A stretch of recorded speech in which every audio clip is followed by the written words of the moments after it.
and welcome. I am Sarah Gould-Waslohn, and this will be a short series about the shoulders.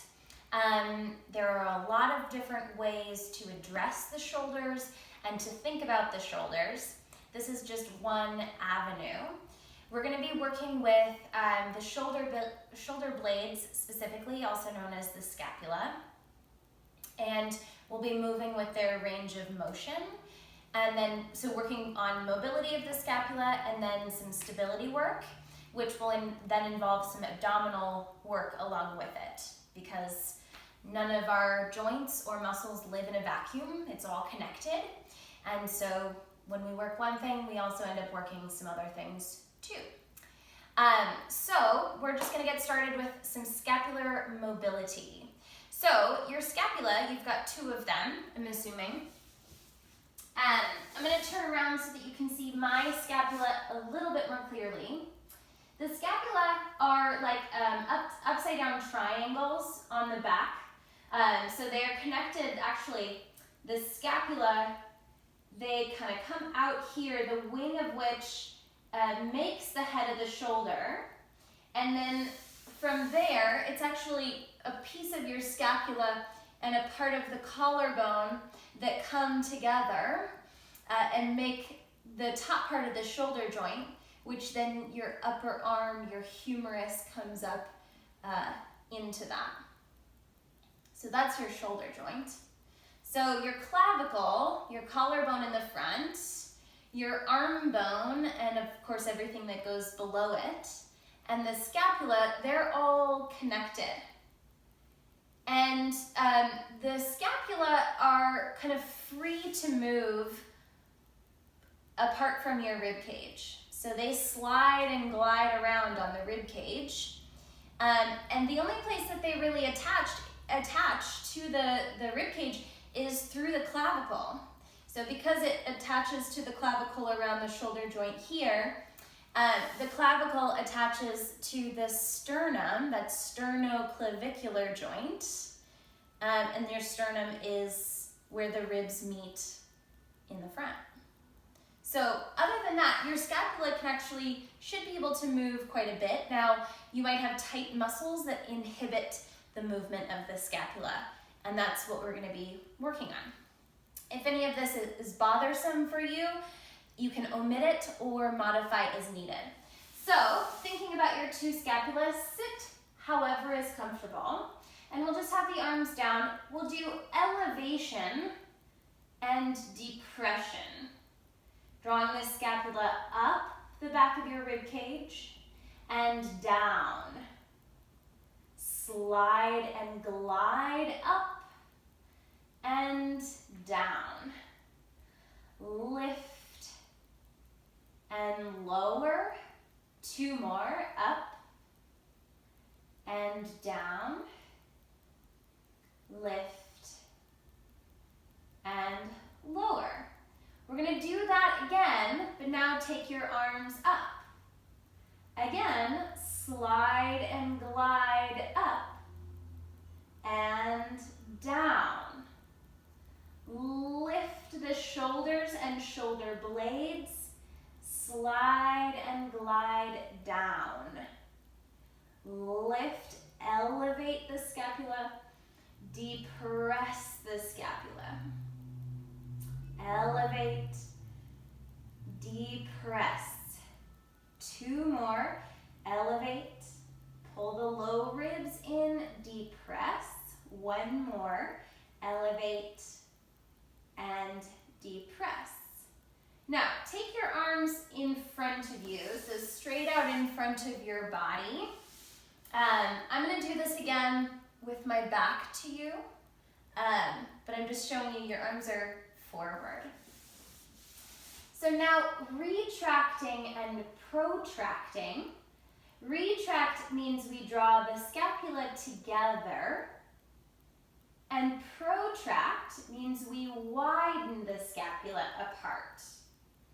So you'll draw the shoulders back, squeeze your shoulder blades together toward your spine. Maybe they can touch.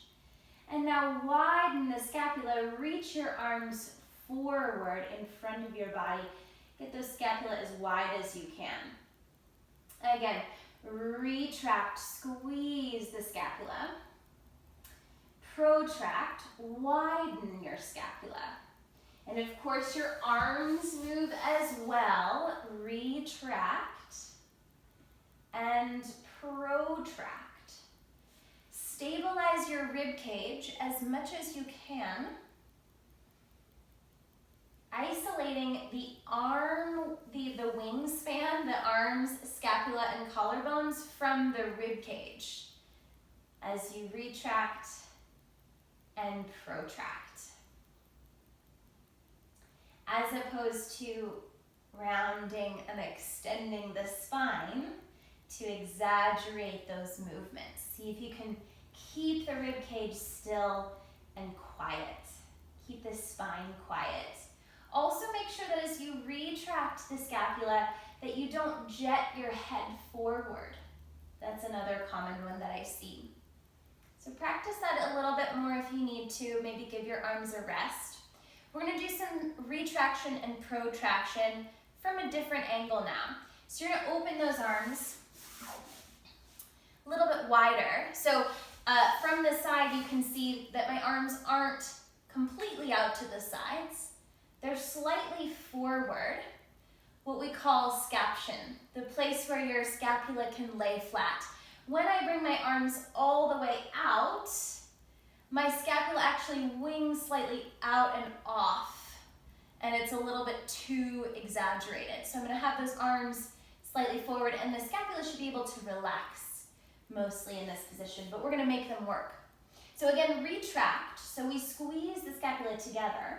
That's the easy part. Now, protract. Reach your arms out onto those diagonals to which you're reaching. And then again, squeeze or retract the scapula. Squeeze, squeeze, squeeze. And then protract, reaching your fingers out to those corners. And again, squeeze, retract, protract.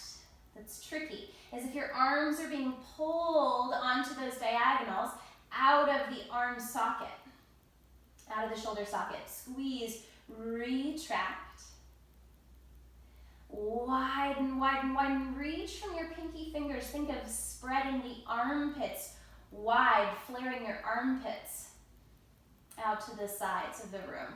One more, retract and protract.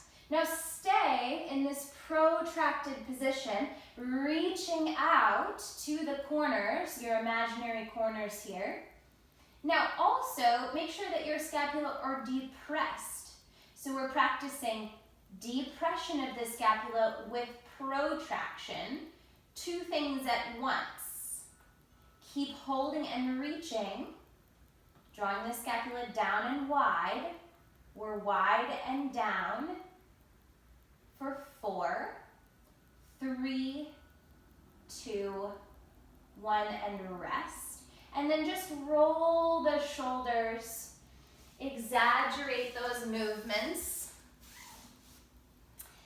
Notice the movement of your shoulder blades, your collarbones, and the shoulders. Reverse. Big exaggerated shoulder rolls. So we're kind of using all those positions.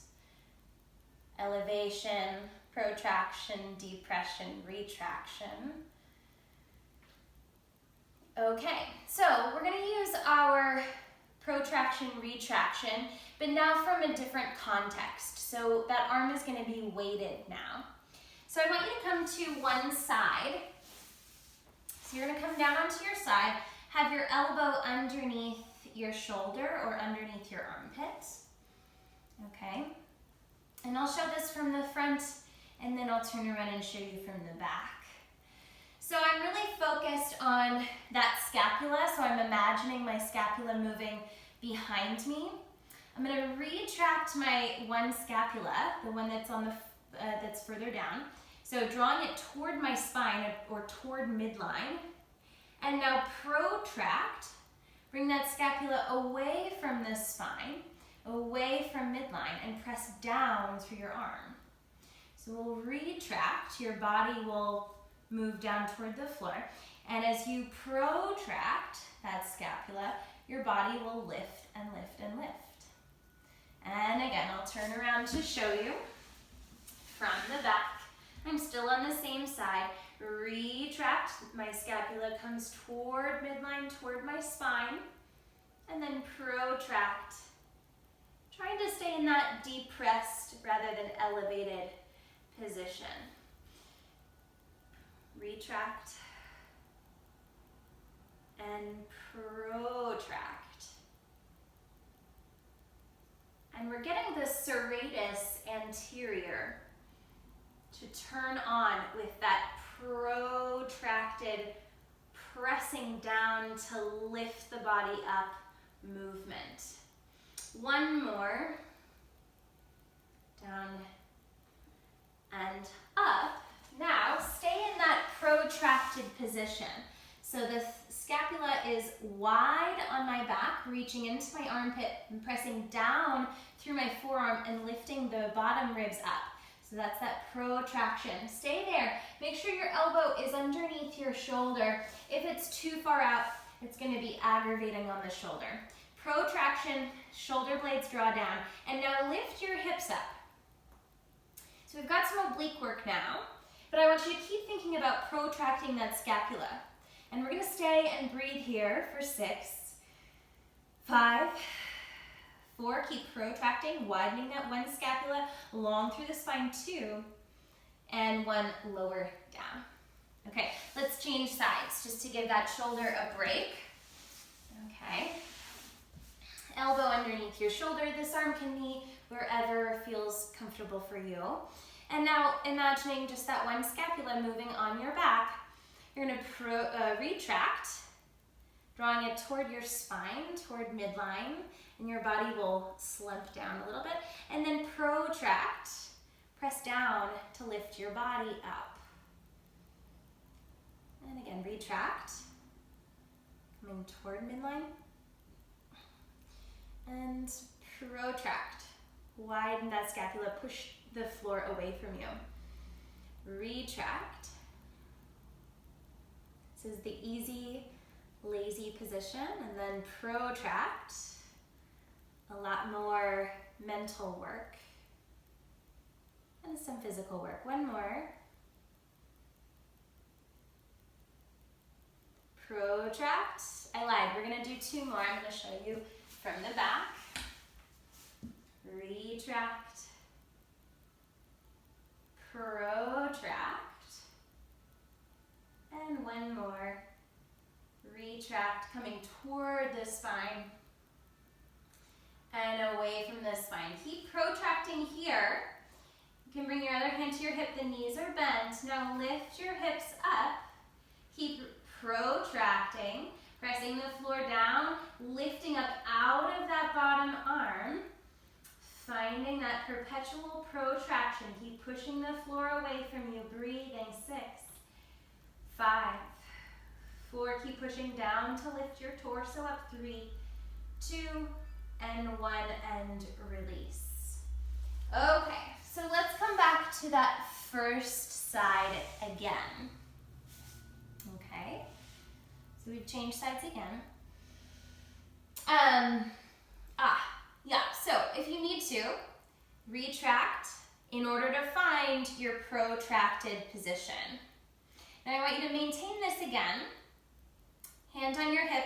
You've got the underneath leg bent. I want you to straighten your top leg out. Now keep lifting the ribs up. Keep protracting that scapula. Don't let your body slump down. Keep lifting up. And now we're going to take this free leg forward and back. So I'm asking a lot of things of you now. I want you to stabilize your pelvis, stabilize your rib cage and shoulder girdle, meaning that you're not using the shoulder girdle in opposition to your leg. It feels nice, but it's not the exercise that we're doing right now. Keep protracting that scapula. So avoid slumping down. Your body will want to. It thinks it's easier. So keep focusing on that scapula As we distract our brains with our leg movement, can you push the floor down a little bit more and lift your rib cage up? Almost like you're taking weight out of that arm, as if to float and levitate off that arm. We get a little bit of leg work here too. And one more. Protract and switch sides.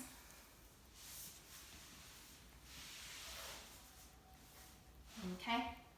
Bottom leg is bent. If you need to retract, slump down in order to find that protracted position. Maintain that. Extend your leg and swing this leg forward and back. Stabilizing the pelvis and rib cage. Keep protracting, lifting up out of that bottom armpit, pressing the floor down to lift your torso up. Finding that sense of opposition. We get a little bit of hip work on this moving leg. The longer we do this, the heavier gravity becomes, the heavier our leg becomes. Keep lifting up. Keep an eye on that shoulder. The minute we stop thinking about it, that shoulder, that body starts to slump down. Really protract and lift up. So I'm asking your brain to think about a lot of pieces of your body at the same time. Check in with that shoulder again. 3. Lift up a little bit more. 2. Belly button to spine, so we have a little transversus engagement. And 1. Lift that torso even more and rest your leg down. Good. Okay, let's come to hands and knees. And we're going to try to retract and protract the scapula in this context here. I'm going to turn around this way. Okay, so wrists underneath your shoulders. If you'd like, you can come to a coffee table and be on your forearms. For some of us, that's easier. If you're okay on your wrists, then be on your wrists. Okay, so fingers spread wide. Couple things here. We want to make sure, again, that we're not moving the rib cage, that we're not rounding and arching the ribs, or that we're not moving from the neck, so that we're not dropping into our forward head, or, well, the opposite is not so bad. But really that the movement's coming from the scapula here. So because our arms are now fixed, the hands are now fixed on the floor, we're going to keep the elbows straight, and thus the movement has to happen. In order for us to move the scapula, we're going to end up moving the torso. Okay, so we're going to retract the scapula. Remember, that means draw the shoulder blades together. So you'll sink your whole spine down a little ways without hopefully arching the back too much. See if you can tack those shoulder blades together. And now lift your whole torso up as one piece to widen your scapula. Think of hollowing your chest and press down through the pinky sides of your hands especially. Okay, and again, sink your body down, sink your torso down to squeeze the scapula, retract your scapula. And now lift your whole torso up as one big piece to widen the scapula without rounding the upper back. So that's a hard one to do. Retract and squeeze. Protract and widen the scapula. Lift your whole torso up. Make sure your head is lifting too. Retract, sink the body down to squeeze the scapula. Protract, widen the scapula. One more time. Retract and protract. Press through the pinky sides of your hands. Now stay in that protracted position. So scapula are wide, drawing into the armpits. Make sure that your head is in alignment with your spine, that we're not overly rounding the spine, but we're in neutral. And now see if here you can tuck your toes. This is a big challenge. See if now you can lift your knees slightly off the floor. Make sure you haven't dropped into that retraction. Keep protracting the scapula, pressing down to lift the torso up. Stay and breathe for 3 and 2 and 1 and lower down. Take a little child's pose break if you need it. And just take a breath or two here. And we'll do one more position from quadruped. So coming back to quadruped for hands and knees, and I'm going to face you this way. So find your long neutral spine. Again, protract the scapula. So this is a really subtle movement here, or subtle feeling. So you're going to take a deep breath in. Keep your spine nice and stable. And as you exhale, reach one arm out to the side. So that arm is going to stay out to the side, and I want you to breathe. And check in. Notice if you're dropping your torso down, dropping into that shoulder. Lift up out of your supporting arm, out of your supporting shoulder. So again, it's that same protraction that I'm asking for. Press through the pinky side of your hand. Elongate your spine from your head to your sits bones as if someone is pulling the crown of your head forward. Someone else is pulling your pelvis backward, creating more space and length. Protract that scapula, that supporting scapula a little more, and lower that hand down. Okay, it's a lot of work. Take the other arm out to the side. Holding that arm out to the side, think about this supporting shoulder. Is it sinking down? If so, lift, lift, lift, lift, lift. Finding more protraction. Long through the crown of your head and out through your sits bones. Again, as if your spine is being pulled in opposite directions. Keep protracting that scapula. Belly button to spine. Also breathe. 5, 4, 3, 2, and 1. Lower down. We'll do this again. And we'll see if we can add on a little bit of challenge. So, protract the scapula. Lift your abdominals, widen your sits bones, so you have a little arch in the lower back and lengthen your spine. Take your first arm out to the side. Now lift up out of your supporting arm, out of that shoulder. Maybe send your opposite leg back. Still think about your supporting shoulder, protracting, lifting up out of that arm, out of that shoulder. One more breath. And lower both limbs down. We'll do that once on the other side. Take your arm out to the side. Lift up out of your supporting arm, out of that shoulder. It's that same protraction. Now maybe send the opposite leg back. So I have opposite limbs here. Otherwise it would be a lot more challenging. Lift up out of your supporting arm, out of that shoulder. Finding that protraction and holding it. Get long and wide in all directions. And lower back down. Okay, let's come to sitting. Bend your elbows. So like we're holding a plate in each hand.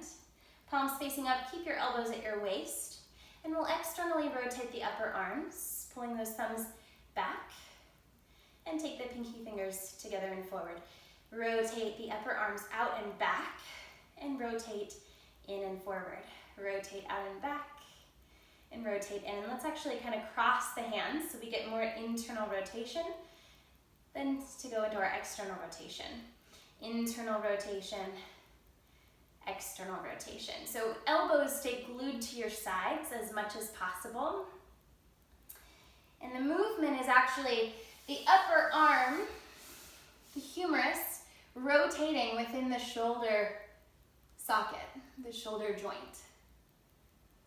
So we're asking just a little bit of mobility and strength from the rotator cuff muscles. Little tiny muscles right up here in the shoulder. And the idea is not necessarily that the hands go out. It's actually that those thumbs could continue moving behind you as if your thumbs are going to touch together behind your back. They're not, but as if they could.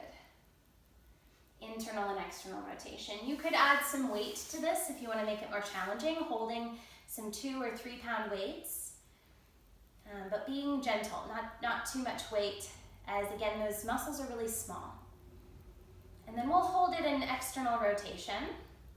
Notice if your shoulder blades are retracting here. If they are, let them just soften a little bit so that we're not actively squeezing together. They're just sort of resting in neutral. And then again, pull those thumbs behind you. See if you can turn your palms to face backward behind you. And stay here. Neck long, shoulders are down, so the scapula are depressed. And maybe look over one shoulder, nice and gentle movement through the neck. And back to the center. And over to the other side. And back to the center, and release your arms down. And just shake out the hands, shake out the shoulders. And we're all done. Good work. See you next time.